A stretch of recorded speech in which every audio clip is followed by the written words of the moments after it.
Now this is the third of the videos on the Australian ASX index, and I did one where I showed you that I predicted this top here, then I showed another one which was basically talking about the top that was made here. And in the first video I explain basically what I'm doing different to what Gann was doing, and I basically show you what Gann did doesn't really work, or it does sometimes and doesn't other times. And basically I showed you this was working on a really strange set of numbers coming down from the high. So again, go and watch the previous two videos, but and I showed you between 51 and 39 there are 6 odd numbers.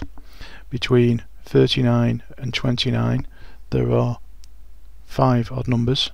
Between 29 and 21 there are 4 odd numbers.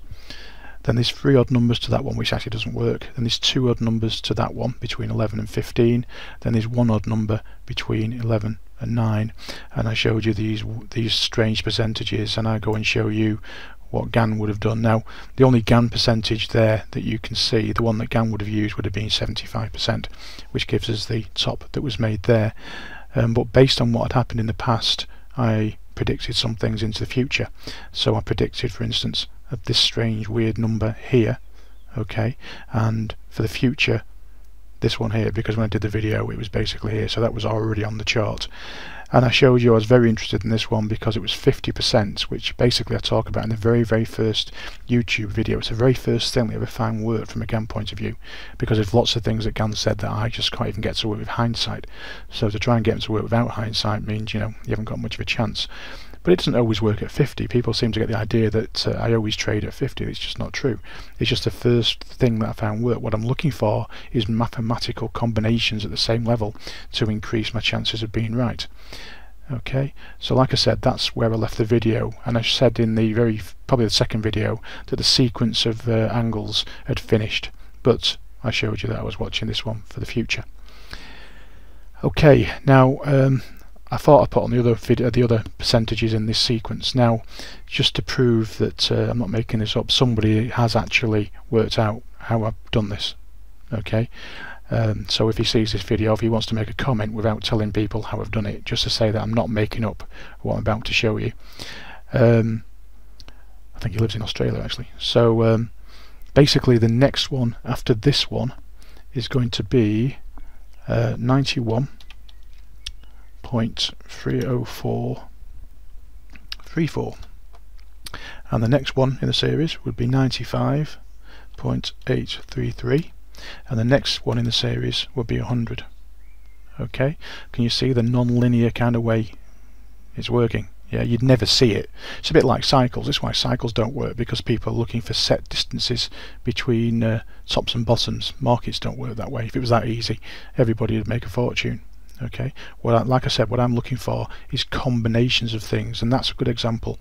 You've got the major low here, 50% coinciding with that. Now you'll see in a minute that this one doesn't actually work. Oh, it does work, it works for about a week, but it doesn't do much.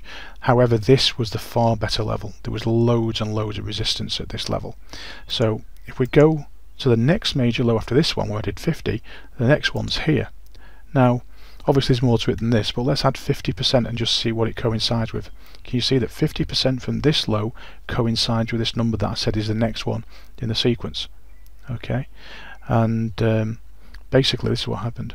The market comes down, then goes shooting up extremely quickly and goes straight through this level here. But as I said, it did actually stop, but it only stopped for a few days. So, you know, I'm not saying I'm going to trade at that level. It's a decision level. But all the time, this to me was the better level for the future. Okay, and so what happened? Well, there's an old adage out there which is the trend is your friend, which is very true. But people forget to tell you that the trend is your friend with hindsight.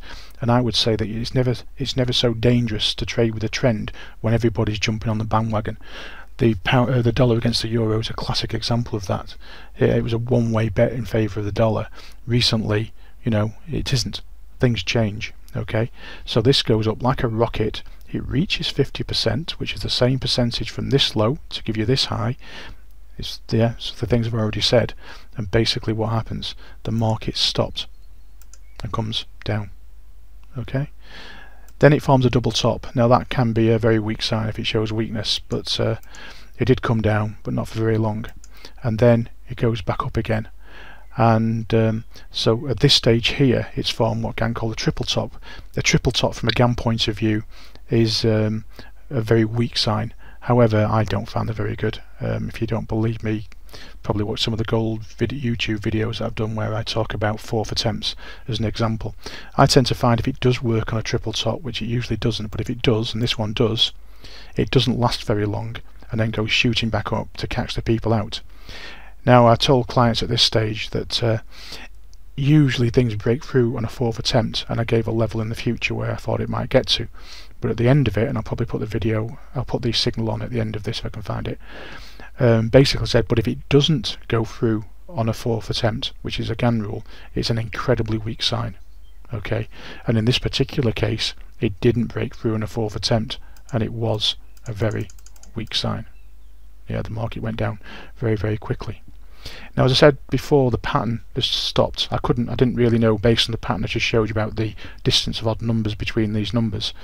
It didn't really give me one for the future, and again, watch the previous video about explaining this one here and some other angles as well. However, the person who actually worked out what I was doing with the percentages from this low, I had these percentages on, but I didn't have them as important numbers. But he's quite right. If just so you can see it a little bit clearer, let's actually see the pattern that he discovered. Basically, I meant to start here. So 11 by 2 gives us this top here, and this top here was made in a 10 by 3. So you take away 1 from the first number, okay, which gives you 10, and you add 1 to the second number, which gives you 3. Now, if we do the same thing to this, then we would take away 1 from the first number, which will give you 9, and you would add 1 to the second number, which would give you 4. So if you do a -9 by 4, can you see it's where the next top's made? And that's why all this is so difficult. Things keep altering and changing. So if that's the case, then the next one might be you take away 1 from the first number, which will give you 8, and add 1 to the second one, which will give you 5. So it would be an 8 by 5. And there is a lot of resistance up here from all different kinds of Gann resistant points of view. I'm not saying it will get there, but it would be very interesting if it got there. The great thing about angles is they tell you when to make a trade, and so you'll get a different result depending on when it gets there. If the market was to come shooting down then go up, it might get to the angle here and on this number. If it went up very quickly, then it might get to it here. Okay, it all depends how it gets there, but as I said before, it depends when it gets there to how I'm going to do it. So I'll play the signal I gave to clients about the fourth attempt thing here, saying that if it didn't go through in a fourth attempt it'll have a big fall, just so it doesn't sound like I'm making it up. So hopefully you can see there's something mathematical. Actually, I was just going to add I'll just add one more thing just to prove that the whole thing is mathematical. Okay, 9 by 2, 10 by 3, add them both together, you get a 19 by 5. 19 by 5 is exactly where the market stopped before that. Now there's another way of looking at this. Okay, you could say that's a 10 by 3 and that's a 19 by 5 and that's a 9 by 2. However, double 10 and double 3, you get a 20 by 6, 20 by 6, 19 by 5. You take 1 away from both numbers, so the one before that one would be an 18 by 4. 9 by 2 is the same as an 18 by 4. Okay, so you can see something really, really weird's going on. The whole thing is completely and utterly mathematical. That doesn't mean it's easy, because it's not. Okay, hindsight's a wonderful thing, but I hope you agree, pretty amazing.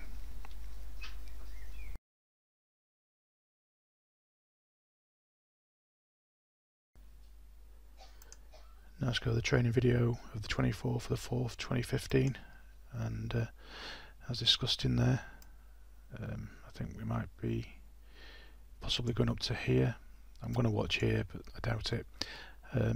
Or if it doesn't go through, on a fourth attempt, then that could be a pretty bearish sign, as discussed in the video. If you want to pick up my chart, it'll be MS887 by GS. So that's what I said on the 24th of April when the market looked like this. So you can see the obvious triple top. 1, 2, 3, and as I stated before, Gan said that's extremely bearish. I tend to find the opposite. Double top's usually quite good. You can see you've got a double top example of it happening there. You can see a triple top here. It encourages people to short it, and then in a couple of days it all disappears very quickly and goes through in a fourth attempt. So that's the kind of thing that happens, but I tend not to look at patterns too much. So basically I said that fourth attempts normally go through, so I was expecting to get to my next level, and I mentioned the angle in the previous video. However, at the end of that I said, but if it doesn't go through in a fourth attempt, then that would be an extremely bearish sign. What happened was the market went up for the fourth attempt, and as Gan said in his book, a very bearish sign if it doesn't go through. Hasn't gone through, then it comes down very quickly. That day tells you that it's going to go down pretty quickly, and the market looks like that today. Breaking out of trading ranges, one of the big technical analysis things out there is that when things break out of trading ranges, you should trade. Complete rubbish. People say things without actually checking out if it's true. This is what normally happens with trading ranges. You've got one here, you see the one back here, you've got lows at the bottom of the trading range. So people go and say you should buy when it breaks out of the trading range, so you'd buy basically here. What happens? Goes up a little bit, then comes down to the middle of the trading range. That's pretty much really what happens every time you break out of a trading range. So don't take people's word for things, check out what people say, just like I've checked out what Gan said. So you can see a kind of trading range here, so it's broken to the bottom of the trading range, so you get people entering the market probably round about here, because that's where it broke below here, and so they're in. The market will now catch them out because they did the trading range thing, and the market will probably come back to roughly halfway of the trading range, which is somewhere round about here, and then that's the time to maybe consider getting into the market.